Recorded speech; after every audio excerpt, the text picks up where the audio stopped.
Hello students, good afternoon and welcome my science period. Last period हमने start किया था 9th chapter safety first, यानी अपनी सुरक्षा जो है ये अपनी सुरक्षा आपको या फिर हमें सबसे पहले करनी चाहिए थी। ओके, तो उसमें मैंने आपको बताया था safety at home, kitchen, rules for safety, slips and trips, then dangers of electricity, safety outside home, dangers from strangers, dangers near open water, and safety on roads, then safety at school, and first aid and general first aid tips. Okay, general first aid tips के बारे में बताया था। then next for cuts and wounds, यहाँ तक मैंने आपको बताया, एक्सप्लेन किया है। ओके, कट्स एंड वाउंड्स तक। तो आज हम देखने वाले हैं फॉर बर्न्स, यानी कोई आदमी अगर जल जाता है तो उसकी किस तरीके से केयर करनी चाहिए। Okay, so remove the heat sources. Heat source मतलब जहाँ से गर्मी लग रही है उसको आपको रिमूव करना है। ओके, जहाँ पे जल जाता है उसको और ज़्यादा हीट नहीं लगनी चाहिए। ओके, और ज़्यादा उसको गर्मी महसूस नहीं होनी चाहिए। Remove clothing from the burned area immediately, मतलब जहाँ पे जल गया है वहाँ के जो क्लॉथ है, कपड़े हैं, ये जल्दी आपको निकालने हैं। इमीडिएटली सब remove clothing from the burned area immediately, मतलब जहाँ पे जल गया है ऐसी जगह के जो कपड़े होते हैं वो निकालने हैं। Run cool water over the burned area until pain subsides. अब यहाँ पे क्या करना है, देखो कि कूल वाटर जो होता है, ओके, कूल वाटर को जहाँ पे जला हुआ है, जहाँ पे बर्न हुआ है, उसके ऊपर आपको वाटर को रन करना है, ऐसे छोड़ना है वाटर को। ओके, वाटर को छोड़ते रहना है। कब तक? जब तक के पेन कम नहीं होता है, तब तक, मतलब दर्द कम नहीं होता है तब तक आपको उस वाटर को वहाँ पे बर्न एरिया में आपको रन करते रहना है। Then do not use ice as it may cause the burn to take longer to heal। मतलब आपको यहाँ पे आइस क्यूब का यूज़ नहीं करना है, आइस का यूज़ नहीं करना है। Okay, do not use ice as it may cause the burn to take longer to heal, मतलब जो बर्न एरिया है वहाँ पे आपको आइस का यूज़ नहीं करना है। Okay, do not use ice. Then do not apply butter, मतलब वहाँ पे आपको मक्खन भी नहीं लगाना है, ग्रीस भी नहीं लगाना है, और कोई पाउडर भी आपको उस जले हुए जगह पे नहीं लगाना है। ये भी बात ध्यान में रखिए। Okay, they can increase the risk of infection, मतलब जब हम किसी जले हुए जगह पे मक्खन, ग्रीस या फिर पाउडर इनका इस्तेमाल अगर करते हैं तो इन्फेक्शन होने के चांसेस ज़्यादा रहते हैं। ओके, तो हमें इन्फेक्शन को बचाना है, इन्फेक्शन हमें वहाँ पे फैलाना नहीं है, तो इसलिए आप इन सभी चीज़ों का यूज़ ना करें। ओके, और तुरंत ही consult doctor immediately in case of serious burns. अगर ज़्यादा जल गया है तो आप डॉक्टर से कंसल्ट कर सकते हैं। ओके, मतलब बहुत ज़्यादा बड़ी जख्म है, बहुत ज़्यादा जल गया है तो आपको डॉक्टर के पास जाना ही चाहिए, इट इज़ मस्ट। ओके, उसके बाद हम देखने वाले एनिमल बाइट्स। एनिमल बाइट्स मतलब कोई अगर जानवर अगर काटते हैं तो हम अपनी सेफ्टी किस तरीके से कर सकते हैं। Okay, like that dogs, cats, monkeys and many other stray animals में carry rabies virus. Okay, rabies virus, तो ये जो होते हैं डॉग्स है, कैट्स है, मंकीज है, तो ये रेबीज वायरस को कैरी करते हैं, ये ध्यान में रखना। ओके, ये रेबीज वायरस को कैरी करते हैं in case of any animal bite. Okay, in case of any animal bite, अगर किसी जानवर ने आपको काटा है, immediately wash the affected area. सबसे पहले क्या करना है कि जहाँ पे काटा है वहाँ पे आपको उस एरिया को अच्छे से वॉश करना है। Wash the affected area with soap and water. Okay, साबुन और पानी से उस जगह को अच्छे से साफ करना है। It prevents the germs from getting into your body. Okay, then it prevents, इससे क्या होगा कि जब हम साबुन और पानी से उसको धोएंगे, सोप और वाटर से अगर उसको हम अच्छे से क्लीन करेंगे तो जो जर्म्स होते हैं ये जर्म्स बॉडी के अंदर जाने से रोकेंगे। ओके, उसको प्रिवेंट कर देंगे। It prevents the germs from getting into your body, मतलब हमारे बॉडी के अंदर वो जो जर्म्स है, रेबीज वायरस के जर्म्स है, वो वहाँ पे बॉडी के अंदर एंटर नहीं होंगे। Apply antiseptic lotion and bandage on the wound, मतलब जहाँ पे उस जानवर ने काटा है वहाँ पे आपको एंटीसेप्टिक लोशन लगानी है और बैंडेज से उसको क्या करना है, कवर करना है।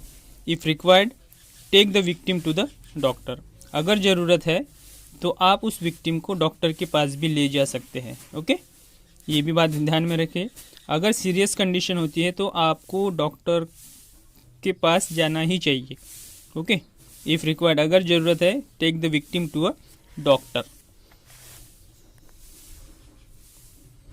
इन केस ऑफ स्नेक बाइट, अभी कभी कभी देखिए कि स्नेक बाइट हो जाता है। ओके, मतलब जो सांप होते हैं वो काट लेते हैं।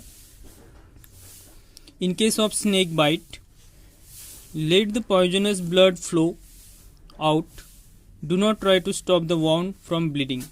अब यहाँ पे देखो कि स्नेक बाइट हो गया है तो late the poisonous blood flow, मतलब स्नेक बाइट अगर हो गया है और वहाँ से अगर ब्लड बाहर आ रहा है तो उसको आपको रोकना नहीं है, ध्यान में रखना। स्नेक बाइट हो गया है और ब्लड अगर बाहर आ रहा है तो उसको आपको रोकना नहीं। Let the poisonous blood flow out, do not try to stop the wound from bleeding, bleeding को रोकना नहीं है, जितना ब्लड जा सकता है उतना जाने देना चाहिए। Tie tourniquet above the bite to prevent the poisonous blood from flowing into the heart, मतलब ये जो ब्लड होता है, यहाँ पे देखिए ये स्नेक बाइट, यहाँ पे देखिए ये जो ब्लड होता है, ये ब्लड नसों के द्वारा हमारे हार्ट तक जाता है। ओके, यहाँ से ब्लीडिंग हो रही है तो ब्लीडिंग होने देना चाहिए। अगर ये पॉइजन अगर ब्लड के द्वारा अगर हार्ट तक चला गया है, हार्ट तक चला जाएगा तो यहाँ पे बहुत ही प्रॉब्लम हो सकती है। इसलिए यहाँ पे आप ऊपर ऊपर यहाँ पे उसको बांध सकते हैं या फिर immediately take the victim to the nearest doctor and snake poison can kill a person. Okay, तो स्नेक बाइट के मामले में ज़्यादातर आपको अस्पताल में विक्टिम को ले जाना चाहिए। ओके, नहीं तो उस इंसान की मौत भी हो सकती है। ओके, मतलब स्नेक बाइट जो होता है ये उसमें पॉइजन होता है, पॉइजन बाहर निकलना चाहिए। अगर नहीं निकला तो आपको विक्टिम को डॉक्टर के पास ले जाना चाहिए, जहाँ पे एंटीसेप्टिक जो होते हैं, ओके, उनके डॉट्स होते हैं।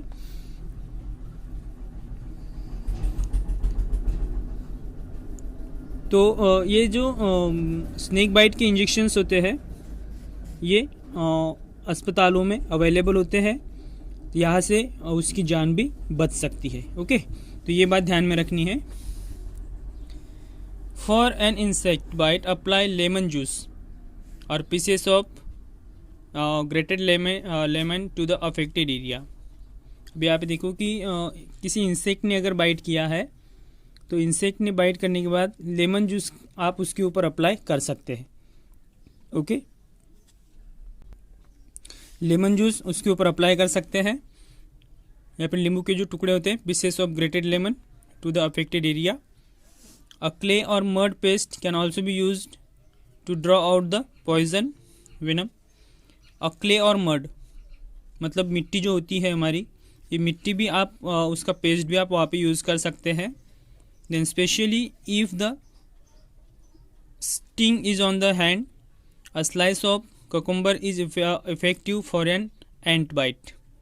Okay, sting is on the hand and slice of cucumber is effective for an ant bite, मतलब चींटी जब काटती है तो चींटी के मामले में आप ककुम्बर उसके ऊपर यूज़ कर सकते हो। उसका स्लाइस जो होता है, ये स्लाइस भी आप ककुम्बर ककड़ी का जो होता है वो स्लाइस इसके ऊपर इफेक्टिव होता है एंट बाइट के ऊपर। ओके, उसके बाद देखिए स्प्रेन, मतलब जो पैरों में मोच आती है। Okay, when tissues around the joint get turn it is sprain. मतलब यहाँ पे देखिए कि व्हेन टिश्यूज, जो हमारे टिश्यूज होते हैं जिससे ऑर्गन बनते हैं ना, टिश्यूज से, तो टिश्यूज से ऑर्गन बनते हैं, तो ये जो टिश्यूज होते हैं, when tissues around the joint, okay, when tissues around the joint get turn it is a sprain. मतलब यहाँ पे जब टिश्यूज एक दूसरे के साथ जॉइंट होते हैं, ओके, अभी जॉइंट होने के बाद देखिए कि when tissues around the joint get turn it is a sprain. मतलब हमारा पैर थोड़ा अगर तिरछा हो गया ऐसे तो हमें मोच लग जाती है। So sprains can be very painful. ये जो स्प्रेन होती है, ये मोच जो होती है, ये पेनफुल होती है। ओके, ये ज़्यादा दर्द देती है। The injured part swells up and sometimes the skin of that area turns blue. मतलब जहाँ पे मोच आई है वो एरिया सूजने लगता है, उसके ऊपर सूजन आती है, इंज्योर्ड पार्ट के ऊपर स्वेलिंग्स आती है, और समटाइम्स स्किन जो होती है हमारी वो ब्लू कलर में टर्न होती है। ओके, स्किन जो होती है वो ब्लू कलर में टर्न होती है। सो रब ice on the swelling till it becomes less. तो आप आइस को वहाँ पर रब कर सकते हैं। ओके, आइस को सूजन कम होने तक आप वहाँ पर रब कर सकते हैं। Swelling it becomes less. For support tie a bandage in a figure of 8। Okay, यहाँ पे आप फिगर ऑफ 8 में बैंडेज बांध सकते हैं। ओके, फिगर ऑफ 8 में, अगर पैरों के नीचे यहाँ पे अगर है तो फिगर ऑफ 8 में बैंडेज वहाँ पे बांधना है। It allow maximum movement of joints like elbow, knee, wrist and ankle. Okay, मतलब मैक्सिमम मूवमेंट आपको उसकी करनी पड़ेगी, joints like elbow, knee, wrist and ankle. Okay, तो ये हुआ स्प्रेन, ध्यान में रखना ये स्प्रेन के बारे में। उसके बाद एक है फ्रैक्चर्स। फ्रैक्चर्स आप सभी को पता है, हड्डी में फ्रैक्चर होना। Okay, when a bone breaks और क्रैक्स, मतलब हड्डी जब टूट जाती है या फिर उसमें क्रैक आ जाता है, it is called a fracture, उसी को हम फ्रैक्चर कहते हैं। ओके, हड्डी कभी टूट जाती है या फिर कभी फ्रैक्चर होता है, so it is called a fracture. This can cause unbearable pain. Okay, मतलब ये सबसे ज़्यादा दर्द देता है। फ्रैक्चर जहाँ पे हो गया है, फ्रैक्चर वाला जो पार्ट होता है वो सबसे ज़्यादा दर्द देता है। Then make sure the patient is made comfortable and calm. मतलब पेशेंट को कंफर्टेबल महसूस होना चाहिए, ऐसी सिचुएशन में आपको उसको रखना है। ऐसे समय में जब फ्रैक्चर होता है तो पेशेंट कंफर्टेबल महसूस करना चाहिए।